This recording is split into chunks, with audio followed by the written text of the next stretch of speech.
Republicans like Scott Walker and Jeb Bush are calling to defund Planned Parenthood, the country's leading provider of reproductive health care. And they are joined by Republicans in Congress who will not waste a minute in voting to make that happen. If this feels like a full-on assault on women's health, that's because it is.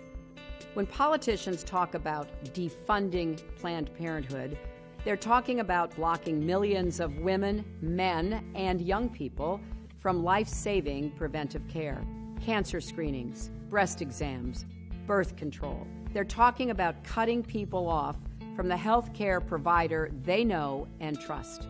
Unfortunately, these attacks aren't new.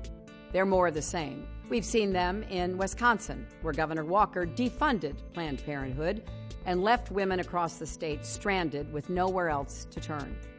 We've seen them in Florida, where Jeb Bush funneled millions of taxpayer dollars into abstinence-only programs while gutting funds for crucial family planning programs. And we've seen them in Texas, where Governor Perry drastically cut funding for breast and cervical cancer screenings, and then signed legislation that forced health centers across the state to close their doors in an attempt to wipe out access to safe and legal abortion altogether. When they attack women's health, they attack America's health, and it's wrong, and we're not going to let them get away with it. We're not going back. We're going to fight back.